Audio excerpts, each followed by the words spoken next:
Catherine, thank you very much for the introduction, and good afternoon, everybody.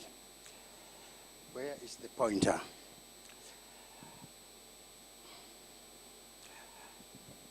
Which one do I press? This one. I would like to thank the organizers for giving me this opportunity to be with you this afternoon. As you can see, the theme of this conference is advancing cancer care in Africa in a rapidly changing world. For me, this is a very important theme because about 40 years ago, I had a phone call from my dad that he was not feeling well. When I went home, I found that he had a vicious node on the left supraclavicular area, and I knew it was cancer. He had a very hard journey, cancer journey, and that was the tipping point for me to go into the field of cancer. And I vowed I would do what I could do to help improve and advance cancer in Tanzania. I've been working in this now for the last 40 years. So I have a conflict of interest that I have to mention to you. I was fortunate to be a commissioner in the Lancet Oncology for cancer control in sub-Saharan Africa. And they made quite a number of recommendations to see how we can improve cancer care in sub-Saharan Africa. One of the things that was a recommended action was to see how we can reduce the cost of radiotherapy and increase accessibility for radiotherapy. And specifically, they mentioned that if we adopted hypofractionation and made it a standard of care in our continent, that would help more patients to get treated and would help to make the cost of treatment less. So I'm going to talk about a study that we did, and just because of time, I'll rush through it. Many studies have been done since 2002, and there is this famous study called the CHIP hypofractionation study. And it showed that hypofractionation is not inferior to the conventional radiotherapy.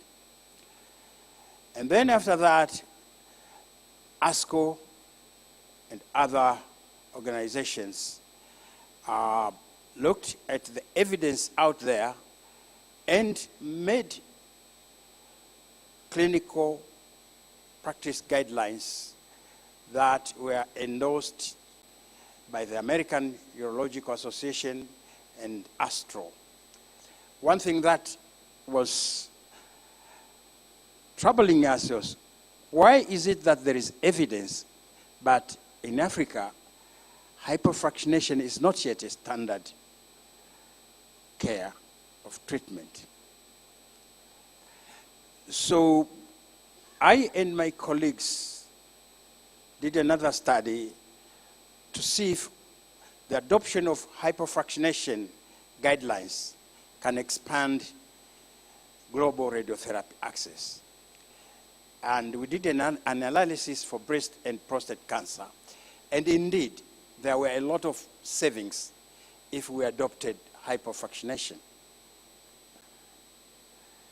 So we decided to collect evidence from Africa, because talking to people about studies done in Europe, Asia, and saying they work would not really convince a lot of people. And when we make our treatment guidelines, we really need to get local evidence. So that is why I thought I should share with you this study that we did for Africa to make sure that we have our own local data, which takes into care the type of patients we have, the comorbidities that we have, and the genetics that we have. So in this study, we compared, it was a feasibility study. It was not a randomized study. We wanted to see if it was feasible. Because sometimes we don't adopt guidelines because we think they're not feasible. So we did a feasibility study. And the rationale for doing this feasibility study is as shown there, that studies were done in Europe.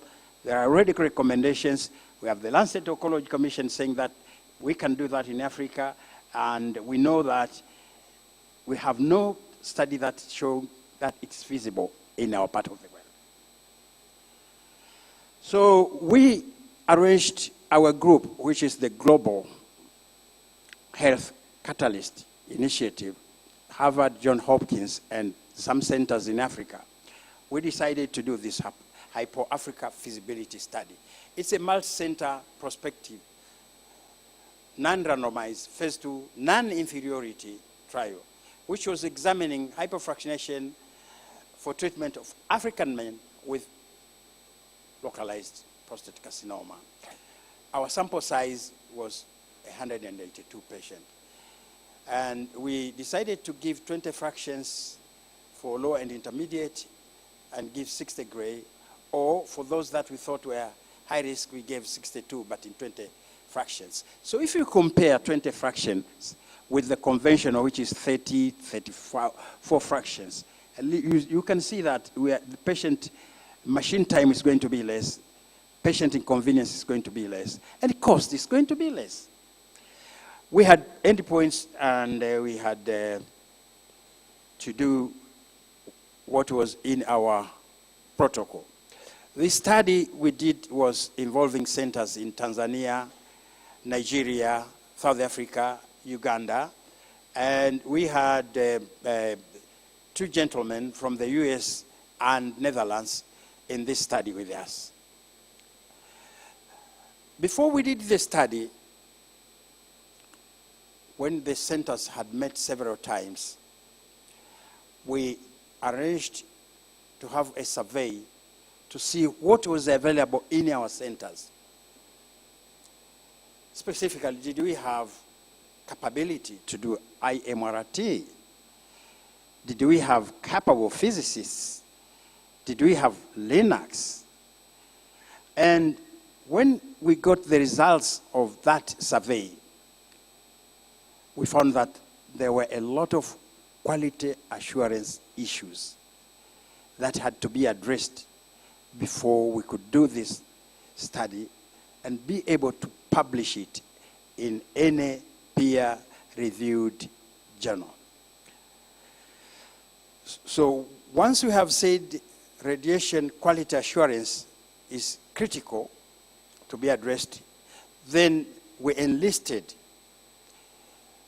guidance of international team of radiation oncology and medical experts, as shown there. And we had weekly meetings, which we have been having ever since for the last 2 years.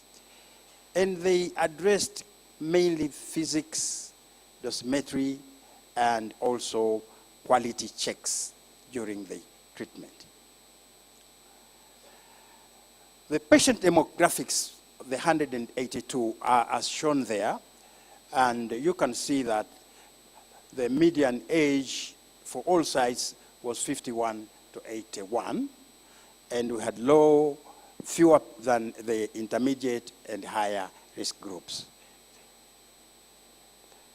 The details of radiotherapy were, as I have said previously, that it was 60 and 62, and we had like 90 for low risk and 90 for intermediate and high risk.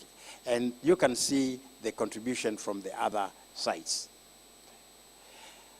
What we were looking at was toxicity, because we want to see if the CHIP trial done in Europe for the last like 15 years, and we're still getting reports, whether our toxicity would be comparable, less, or more using hypofractionation.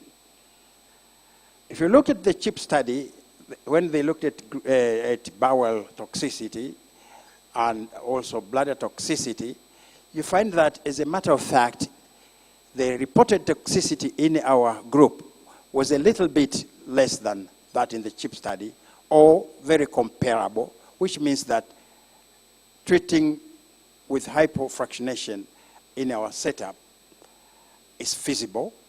And because there are a lot of studies that have shown that there are savings in costs and availability, it's something that we in Africa, in our radiotherapy centers, should adopt as a standard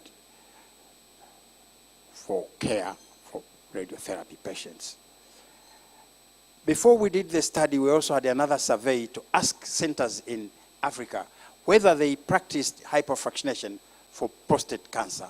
And very few centers said they did that.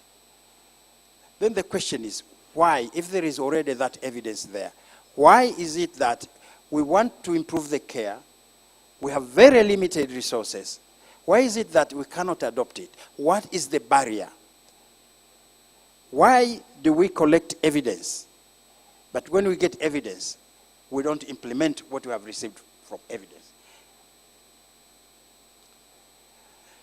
So we are going to follow these patients for 5 years. The CHIP study has followed these patients for 15 years or more. And we are still following them up and have looked at the lead toxicity as shown there. So from this study, we can conclude that hypo is recommended treatment for localized, and that it is feasible, and that we can see how we can now adopt it in our settings in Africa. That was the first part that I wanted to share with you. There is another second part that my colleague was going to present, but he cannot come here. So we agreed that because we're in the same team, we are collaborators, I could share a few slides that he sent to me. Oh, can we have the immunotherapy? There's been a lot of hype about immunotherapy recently, and sometimes we complain that it's very expensive in our setup, and we always say that our patients are missing something without even knowing what they are really missing. So, but what is immunotherapy? As you compare it with surgery, radiotherapy, chemotherapy, how is it different? You see, these are the treatments target cancer cells in one way or another. For my colleagues who are surgeons, that form of treatment is removing something. The patient would come out without a breast, without the bladder, without a part of the gut or something like that. For us, radiation oncologists, we would preserve these tissues, but there would be a lot of toxicity alongside that. Immunotherapy. See, the first reported cases of immunotherapy were way back in 1953 when abscopal effect was reported. In other words, a patient was treated, their primary, with radiotherapy. And then the metastasis disappeared. How could you explain that? That patient's body dealt with the metastasis. So immunotherapy strengthens the body to be able to deal and fight cancer. Okay? Recently, there has been a lot of development in immunotherapy. But for we in Africa, for us in Tanzania, are we ready for immunotherapy? I'm giving you a reference there. This is work that we did, research, and it's original research in the frontiers of oncology. And in this study, what we did was assessment of utilization of immunotherapy in sub-Saharan Africa. We prepared an online survey tool and sent this to 3,280 health workers in 28 centers in sub-Saharan Africa. And we got back 282 questionnaires that we evaluated. We wanted to know whether, when we talk of immunotherapy, is it something that really we are already prepared and we can really say that it's a practice that is possible and feasible in our setting? Look at the respondents' characteristics, that is the 292. If you look at the type, we have government institutions, tertiary, and private institutions and other. And if you look at the people who've responded, we have clinical, radiation, medical, surgical, medical physicists, nurses, and others. So we had a cross-section of people who deal with cancer. Yeah. And then when you look at the utilization, it's very low of immunotherapy. And if you look at whether we are ready for immunotherapy, the data there shows that we are not ready, we are not adequately trained to manage immune-related adverse effects. So we need to train people. We have to accept that training is required to be able to get the benefits of immunotherapy. There are training opportunities that we have in our group, and at the moment I have a research grant of developing oncology experts for research for success. We have another grant which is Alliance on Radiotherapy Implementation, and another one that we can leverage with our Global Oncology University to train, and there is a module on immunotherapy. Thank you very much for your attention.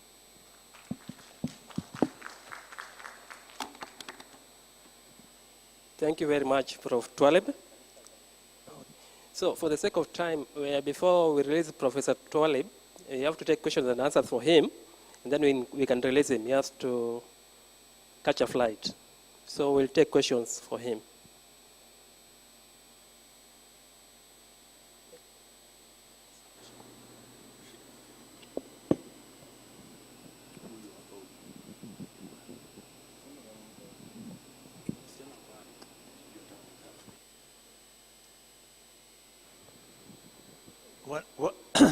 One benefit of hypofractionation is shown in leukemias with CNS radiation, that you have less leukopenia after hypofractionation compared to not conventional. And this could contribute to producing a better long-term outcome. Yeah, I think what you say is true. That's why we look at hypofractionation, looking at different kinds of tumor because of the radiobiology. There are tumors that would definitely benefit from hypo, and others that may not benefit as well. So it depends on the radiobiology of the tumor.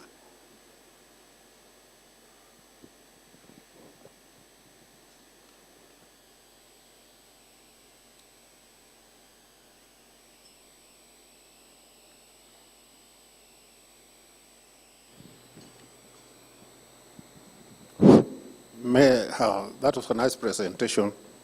My name is I'm Professor Yuan. I'm a gynecological oncologist in Kenya here. I did a bit of radiotherapy a long time ago. I've forgotten all about it.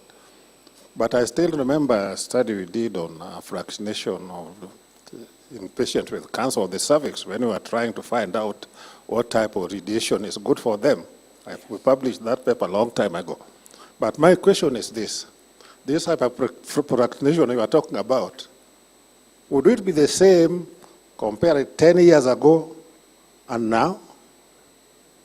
Because you said you started doing fractionation more than 10 years ago. Yeah? because machines are different now. You used to use different machine, maybe cobalt.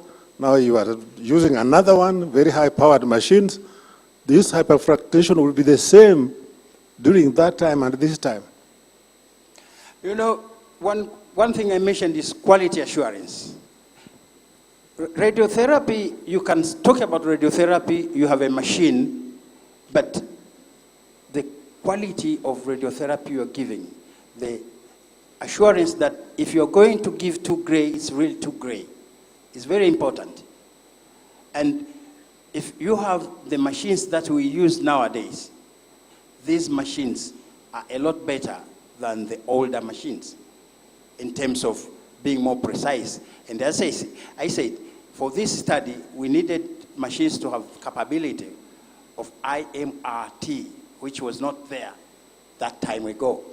Because with IMRT, you can give precision dose to a tumor volume without necessarily irradiating adjacent organs. There is more precision there.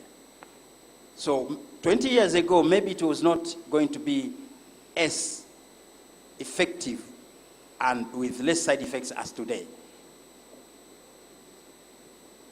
Okay.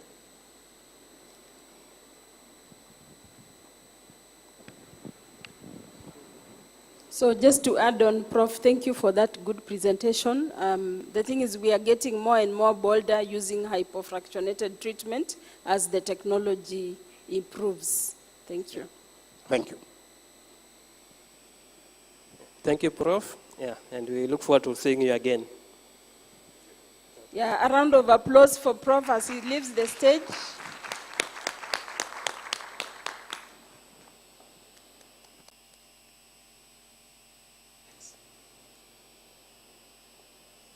Our next presenter is Felix. Kindly, Felix. Okay. I'll introduce our next presenter, who is Dr. Tracy Irura. Dr. Tracy Irura will take us through SRS, SBRT. Welcome, Dr. Tracy Irura. She's a radiation oncologist at Kenyatta Teaching and Kenyatta University Teaching and Referral Hospital. Welcome, Doc.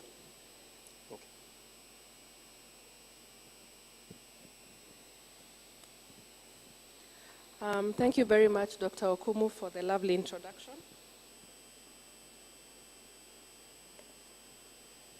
I will take you through SRS. This is what we are currently doing at KUTRH. This is the referral hospital, Kenyatta University. I will take you about our single center experience, just what we have done so far. I have no disclosures.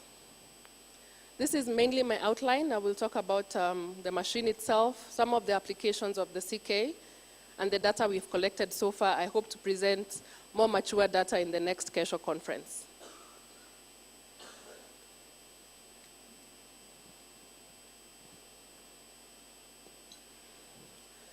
So what is CyberKnife? CyberKnife is basically a robotic radiosurgery system. It has an arm that is actually robotic, and that is why it is called robotic radiosurgery. It's a world's non-invasive robotic radiosurgery system treating tumors anywhere in the body. So we can be able to do SRS and SBRT. The main technology that it has is continuous imaging. We know with our other machines we do DRRs once a week, but with the CyberKnife we are able to do interfraction DRRs, and it delivers very high radiation. As has been previously said with previous speakers, when we're able to deliver, better technology is able to deliver higher radiation, but precision and accuracy is key. So the CyberKnife has been there a long time. It's the first time in sub-Saharan Africa at our center, but it has been there since the 90s. It has been at Stanford University, and it will actually be very interesting to see how many other hospitals actually have CyberKnife. So it's an early innovation since 2002. It's image guided, as I said.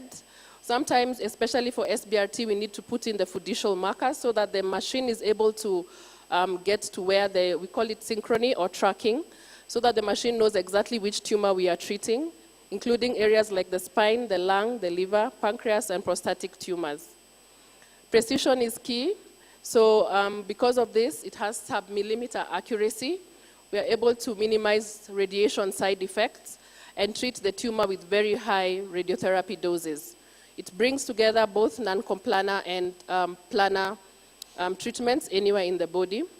Its key is to deliver with robotic arm. So as you can see, since the 1990s until what we have now, the machine that we have at KU is the S7, the last machine at the end. The main components that are very interesting to rad-oncs are the two X-rays at the ceiling area. So the two X-rays are at 45 degrees, and we're able to do interfractional imaging. We actually do every 20 seconds during the treatment. And then we have the robotic arm that has 6 degrees of freedom, the linear accelerator that is held up. So the normal other machines usually have a 360 kind of gantry. This one has 6 degrees of freedom, and therefore it can deliver thousands of beams. We do have collimators, just like the other machines. Kind of collimators that we have are two. We have 3 collimators. We have MLCs, fixed collimators, and the iris that are actually housed in that area there. Then, of course, the couch for the patient and the image detectors on the floor.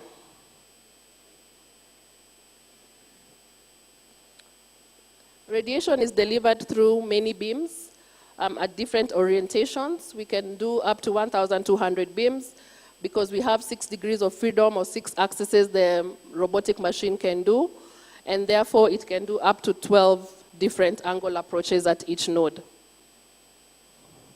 The main capabilities is a robotic system, so because of that we have both non-coplanar and sub-millimeter accuracy, interfractional imaging, true dynamic tracking and correction, and then the most important thing about radiotherapy, which is to deliver maximum dose to the target and minimum dose to healthy tissue.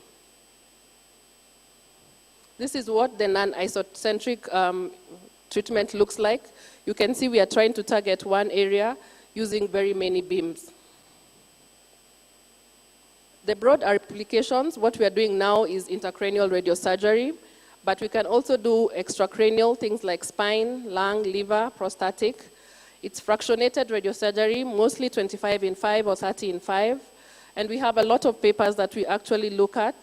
The main 2 papers that are landmark trials for SRS are these 2.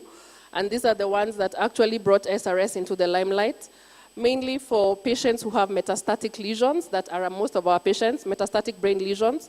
So after you do your whole brain radiotherapy, you can boost with the CyberKnife.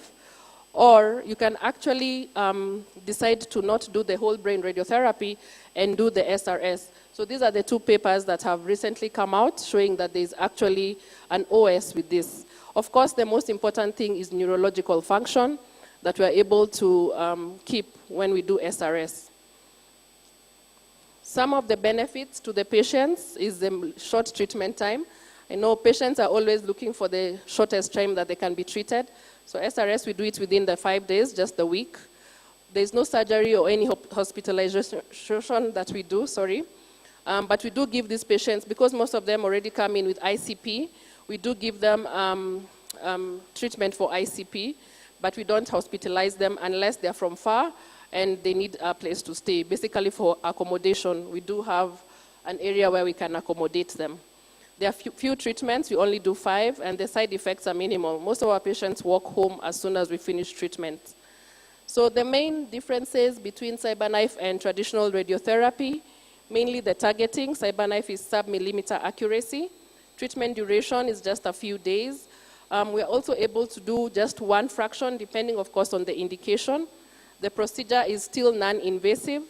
The patient is just lying on the couch. For SRS, we do put for them thermoplastic masks. But for the spine and the SBRT, we just put for them a normal backlog to use for comfort. The side effects are quite minimal because we do not touch healthy tissue, convenience, and versatility. These are the tracking algorithms that we use. So when we're using the skull, or we are tracking anything we are doing anything in the brain in terms of treatment, we do use skull tracking. In terms of the spine, we do use spine tracking. And then if we are doing the rest of the body, we do use fiducials. So fiducials are basically gold seeds that are implanted into the area of treatment. So before we were really using a lot of mechanical accuracy, one of the things that we always say about radiotherapy, it must be reproducible. But now for CyberKnife, you can actually ask the patient to just lie as they wish. If that day they're probably feeling more unwell than the day before, we are still able to target well because we are able to do clinical accuracy using the CTs, MRIs, and PET fusion. Then the treatment planning, every time, after every 30 seconds, we are taking images. And the machine, using an AI model, is able to tell you that the patient has moved. You go into the room, change the couch, and continue with your treatment. So one of the things we say about the CK is that it breathes when the patient is breathing. This is the KU hospital. This is where the CyberKnife, this is where I work. So I will talk a bit about our experience so far. We started CyberKnife about a year ago. Our hospital is completely a government facility. We have seen about 90 patients as per now. When we started, we do treat 1 to 5 sessions. Most of the times we do 5 continuous days. The average treatment takes about 40 minutes per session. The team, we have 3 rad oncs, 2 physicists, and 2 RCTs. We conduct all our patients, we do conduct MDTs on them because we need also international faculty to give us insights on what their experience has been with different tumor and different tumor sites. Our patient workflow, when a patient comes in, we have a CyberKnife desk. So they are able to see the lady there, customer care, who sits at their desk. And then the patient sees an oncologist. After the oncologist will put the patient in MDT, and they will decide whether the SRS is needed or SBRT. And then after that, the patient does do the pre-auth. So SHA, Taifa has come in, and they're able to cater for this treatment. And then we do the CK simulation. We normally do an MR, contrasted, and CT. And then the CyberKnife planning that is done. Q&A is done for each and every patient on the machine. We treat the patient, and then the last day of treatment, the patient has to be reviewed by the oncologist, who gives them a time to come back to the clinic, mainly after 6 weeks. So the patient setup, as I said, intracranial cases, we're able to do thermoplastic masks. But if the patient is an extracranial case, it depends on where. If it's a lung case, then we can be able to give them the jacket, the synchrony vest. And the synchrony vest, basically when the chest wall rises, so does the machine. This is what the TPS looks like, the planning system. And this patient, who are treating them for CP angle tumor, this, I think, our first patient we actually did. Delivery, this is what the delivery phase looks like, and you can be able to see the offsets. And if the offsets are more than 0.1 of a millimeter, we do correct them so that all the offsets are at 0.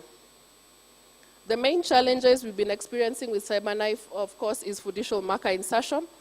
This is a very delicate process that is done by the IRs. So training the IRs for us to do the fiducials has been a bit of a challenge.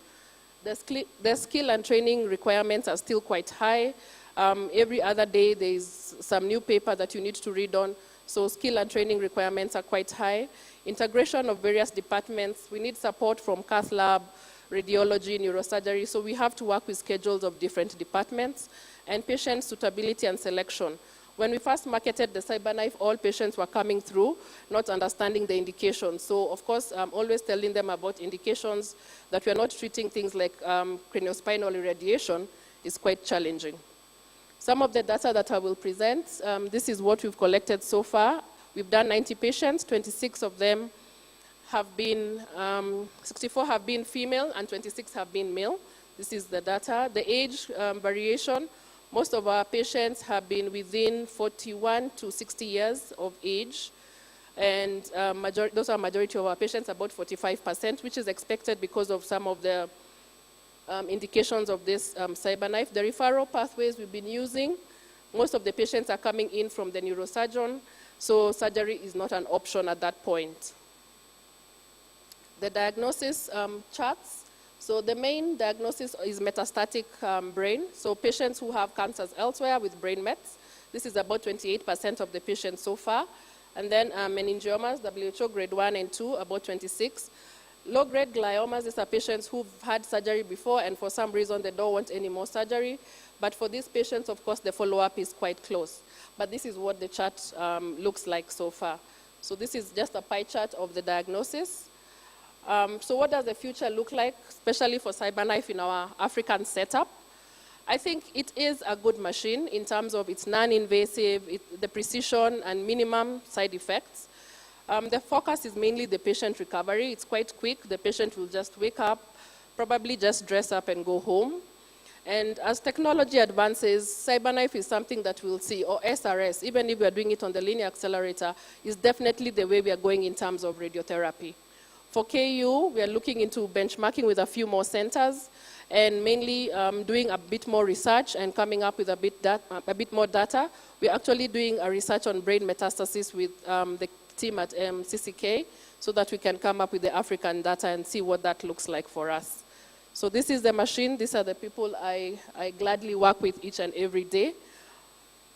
I would like to acknowledge Kesho for inviting me to discuss about what we do on a daily basis, the patients who we use their data each and every time, and the hospital administration. Thank you very much. I guess I think there's another presenter.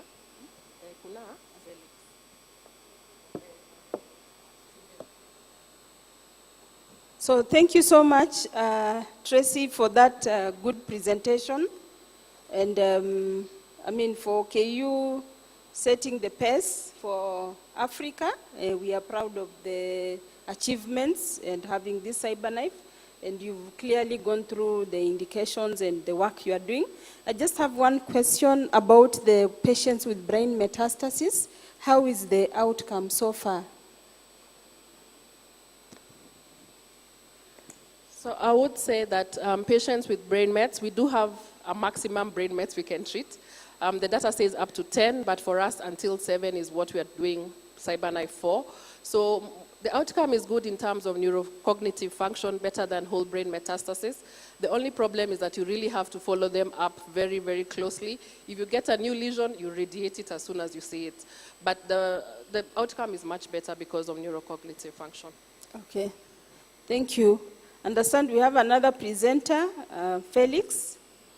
But in the meantime, we will take, Tracy is the last one. Okay, so we'll take questions.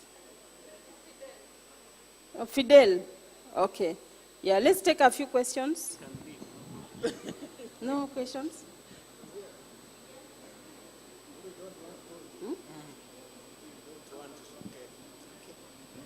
All right, so because of time, let's have Fidel.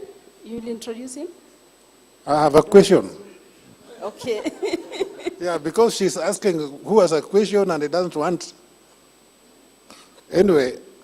Because of time, I've been told no questions for now. I'm professor of gynecological oncology of long standing. Before you are born. So I don't see why I should not have a question. 3/4 of those sitting in this session, if there were students in Nairobi University, I've taught all of them. So I have the right to stand because I did these things before others were born. Yeah. Mine is a very, very simple question. Where is the lady? She has disappeared. She was also my student, weren't you? Huh? Agreed. My question is very, very simple.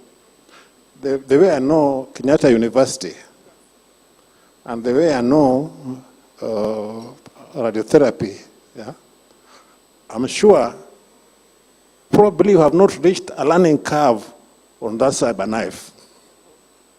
Yeah? The same, quite a number of, I'm a gynecologist. If I talk of gynecologists, I know that the majority of gynecologists there have not reached a real learning curve. Because I teach them. Yeah? And I teach the largest number of gynecological oncologists, if not in Black Africa, but at least in East Africa. Okay? So what I'm asking is a simple, practical question. And it's for the benefit of the patient. It's something we forget. Yeah? Why you say that when you are assessing patients after treatment, you send to the oncologist to assess, isn't it? Yes. Why don't you have the oncologists, clinical oncologists, not clinical, how do I put it? Radiation oncologists and oncologists from other specialists to sit together and both of them review the patient before she goes home. Okay, Prof. I think this is a learning part for us. We normally do MDTs before. Now we'll be doing MDTs after. Thank you, Prof. We will do both. I think for the sake of time, we'll get the next speaker. We'll be a bit brief. We'll take less questions. So our next speaker is Dr. Fidel, clinical oncologist from Rwanda Military Hospital. Welcome, Dr. Fidel. Thank you so much. So mine is going to be a very quick and short one, but very important. We have heard that some of the radiation therapy that we are doing, including the cyberknife that we have, are very complex treatment. If you go next, please.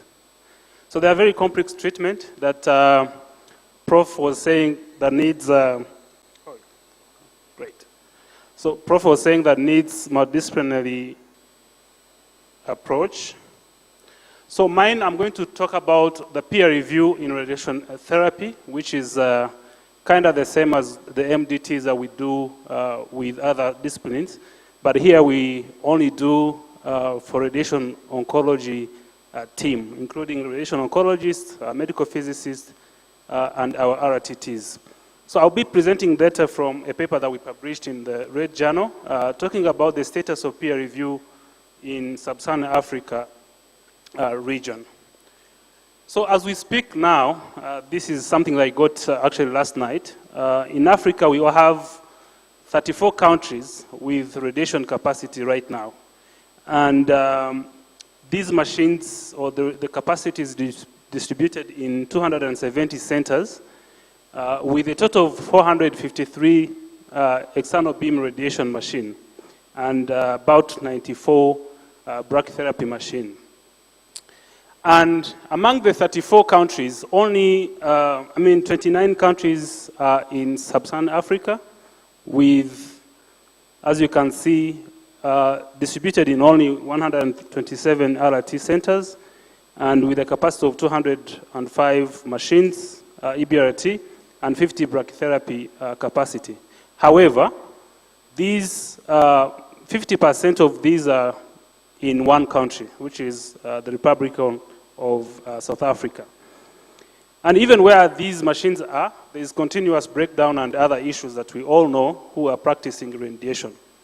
So I've said that, and some colleagues already mentioned that there's a lot of changes these days, including new technologies that are coming up that make radiation really a complex treatment and that needs really a great teamwork. If you don't have the teamwork, you are really going to probably do a lot of mistakes. Why? Because we have QAs usually with physics, but the QA with physics alone is not enough to deliver the radiation that we want to deliver to our patients. So for that reason, there's a concept that we call peer-to-peer review, or peer in short. This is not something that have been a practice in most of our centers. As you can imagine, we are very new. You go in some countries and you find that there's only one radiation oncologist who is practicing, or even two.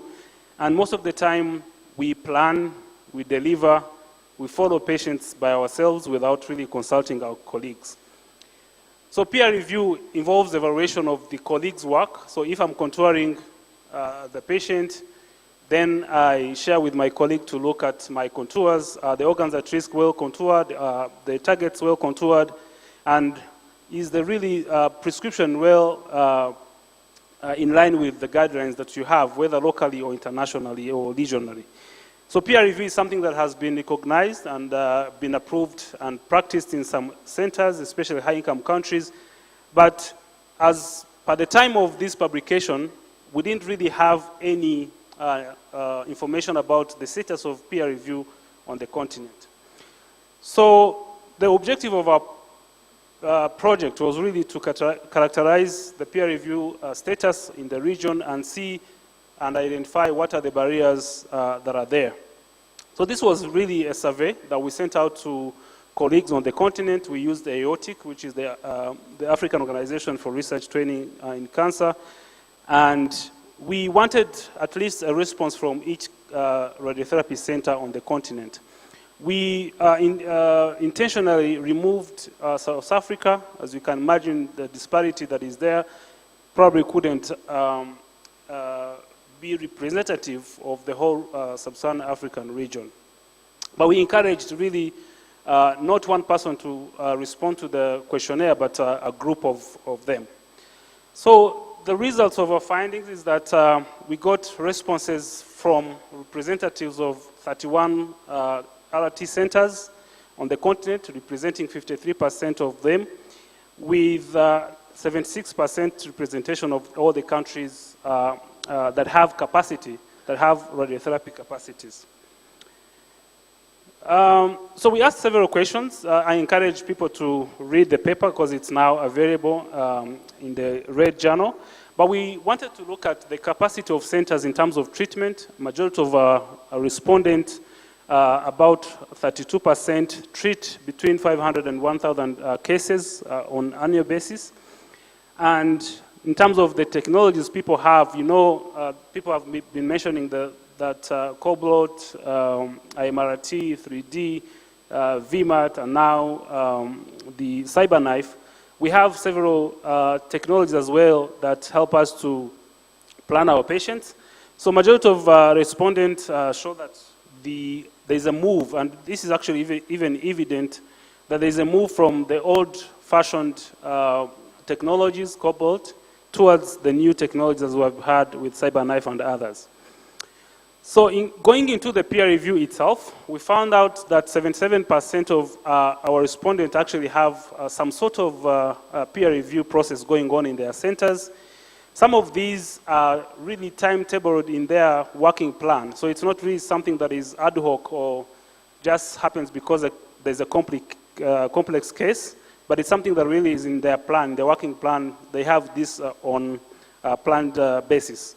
And majority of them do peer review on a weekly basis. However, there are others that do daily, depending on the cases, and the others that also do as needed. So majority do that on a weekly basis.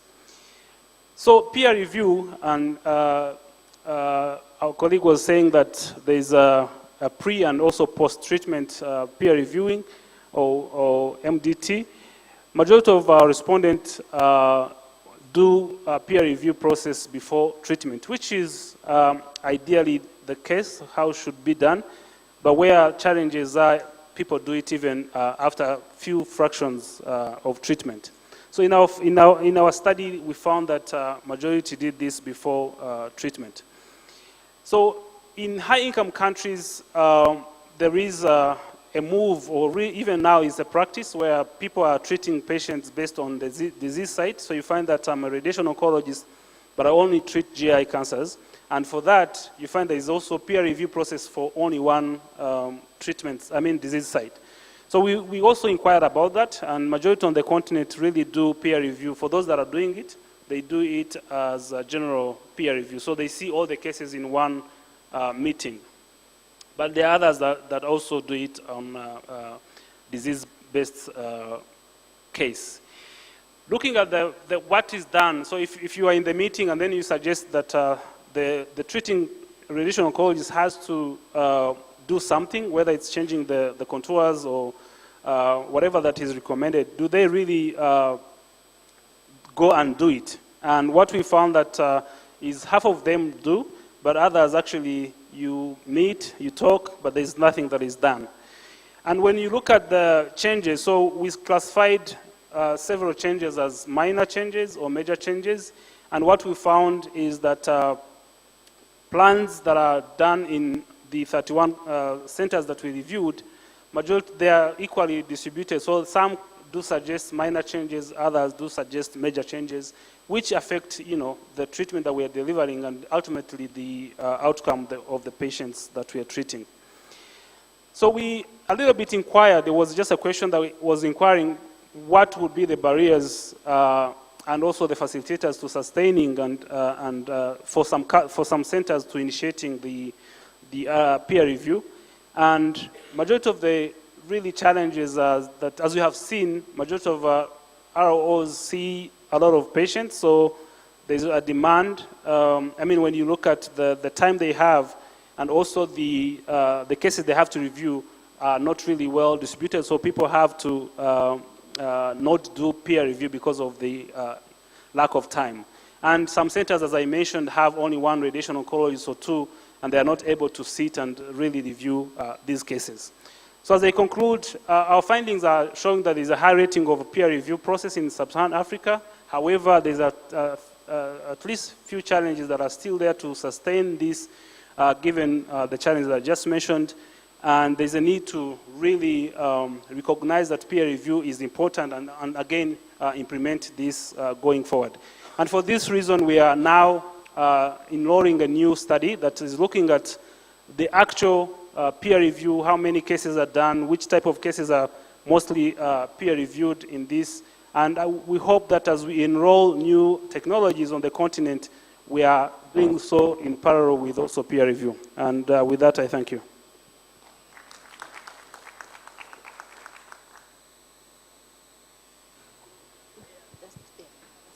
So thank you so much, Dr. Fidel, for that good presentation.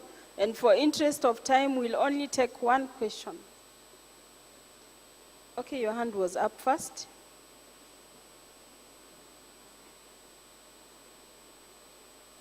As I hand over to Washeke and Makori to come forward for the next session. Go ahead. Good afternoon. This goes to Dr. Trizi Rura.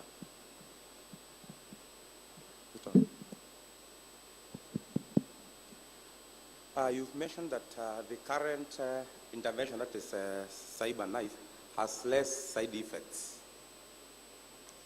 Pardon?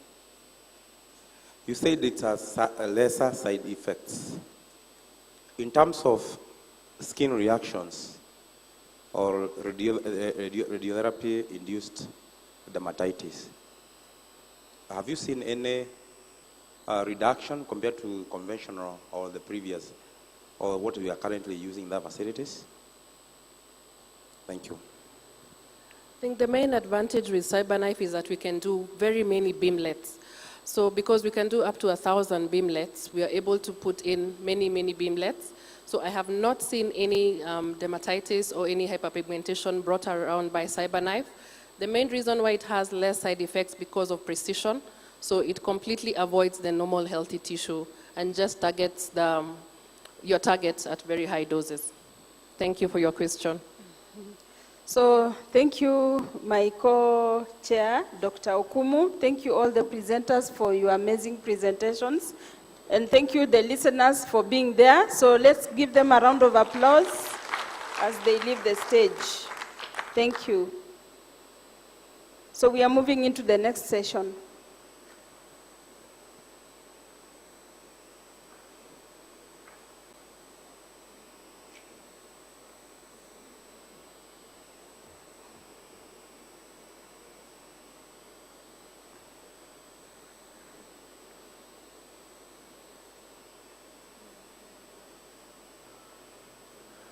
Good evening, everyone.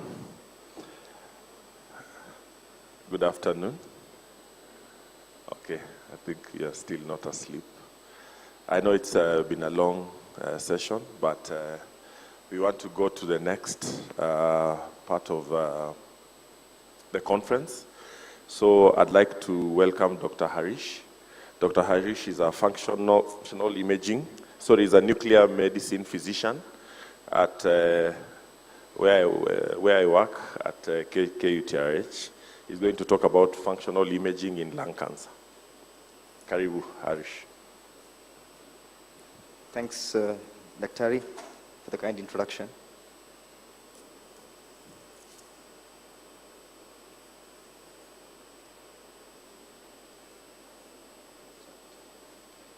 So good afternoon all again. I'm here to present the findings on initial experience of functional imaging in Kenyatta University Teaching Referral and Research Hospital. And I thank KICC for providing an opportunity to listen to us and also share our experience on what's happening in terms of lung cancer within the country.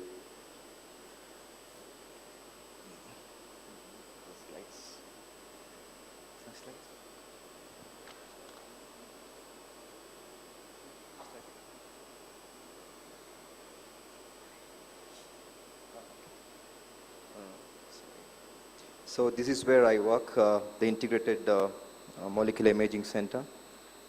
And that's the hospital I come from. So to present with the first slide, we get various referrals from different parts of the country as well as the region. And if you look at the data, we are operational since January 2022. And we get indications for probably staging or restaging at times for evaluation. And when the doctors are not sure whether it's malignancy or it's just some infection. So as you see, when the information has reached to many oncologists and other clinicians, the indications have progressively increased over the time. And we have data until August of this year, and we are already at 128 cases. So I'll be talking about the role of PET-CT mainly in lung cancer. So what it really helps us in is to characterize the solitary pulmonary nodule. Because at times we get oncologists asking us, Dr. whether it is metastasis or it is primary itself. They're not sure. But then we usually tell them that PET, as all the imaging modalities, it also has its limitations. So especially when it's something lesser than 10 millimeters in size, it's very difficult to characterize because of the partial volume effects. And that is why we are very, we usually tell them that let's have a cutoff of around 8 millimeters and above to be a bit confident. And when it comes to staging, more or less like esophageal cancer, now for non-small cell cancer, it's very useful. And PET is also useful in guiding biopsy to avoid unnecessary morbidity associated with non-definite sampling of the tissues. Then improving target delineation for radiation planning. We saw how Dr. Tracy was talking about CyberKnife. When we are going to precision, we also need to be sure that we are radiating the right part of the tumor, not other parts. And as I mentioned earlier, evaluation of treatment response and surveillance. So when I'm talking about the SPN here, you can look at the schematic representation where it says that anything lesser than 8 diameter, we just follow up as per the Fleischner's criteria and also other guidelines adopted from different cancer societies. And when the lesion is above 8 millimeter, that is when it gets interested, and we probably do further interventions as stated there. And if you look at the images there, A and C represents the PET images, and B and D has axial CT images in lung window, whereby we can see A and B shows a very tiny lesion initially, which was thought to be a benign lesion, and over the time it has progressed and grown into a bigger size, confirming an SPN. So recently TNM staging has changed from 8th to 9th, and there's a change both in nodal as well as in metastatic, which I'll be explaining you. The slide is busy, I don't think you need to worry, because I'm going to show that in images. So if you look at the T1 and until T4, most of the cancers from our experience, when it gets presented, it's either at T2 and above. So in T2, any tumor more than 3 centimeter in size up to 5, and T3 between 5 centimeter and 7, and anything above 7, that is a single longitudinal measurement, it's T4. And also there's a bit of variation when the tumor actually invades the adjacent structures, it's T4, be it trachea, mediastinum, heart, greater vessels, esophagus, and vertebral body. So this is one of our case from the hospital. You can see the one on your left, the first image, lower chest region and around the liver. This is a maximum intensity projection image, which shows very avid lung mass, which can be confirmed on the axial fused PET-CT image. And it also has a bit of central photopenia corresponding to necrotic background. And the same patient was taken for radiotherapy within Nairobi, one of the private centers, and after say around 4 to 5 months, we repeated a PET-CT, and you can see that significant metabolic as well as morphological interval changes to near total regression of the mass itself. And now the patient is quite happy, and even you can look at it. If you compare the MIP image on the left and the right, you can see that the patient has also put on weight. It's quite visible. So the patient was doing well, and now probably the oncologist will plan for a surgery. And the patient was lucky that he didn't have any nodal or distant metastasis. So in terms of nodal, you can look at it. As I was mentioning, the 9th edition changes only for N2. Earlier, it was N2 whether there was ipsilateral mediastinal as well as subcarinal nodes. Now, if it is more than one side, it is N2B. And if it's only either ipsilateral mediastinal or subcarinal node, it can be called as N2A. So N3 is again like supraclavicular node, and on the PET images where there is the black arrow, it shows the supraclavicular node, and the white arrow shows the contralateral mediastinal node. And where you can read T is the primary tumor, and white asterisk shows you the subcarinal node, and the black asterisk shows the ipsilateral mediastinal node. So this patient had all the stations for well depiction of nodal station. And distance metastasis, now again, if you look at M1A, it's more of a separate tumor in a contralateral lobe as shown in the diagram here. And also M staging also has a bit of change in the new 9th edition, which I'm going to show. This is also one of our case who had presented at late. This looks like post-treatment case, but unfortunately it's not a post-treatment, it was staging case where you can see the widespread disease burden, and I mean, you can see the bones are involved, both axial and appendicular skeleton.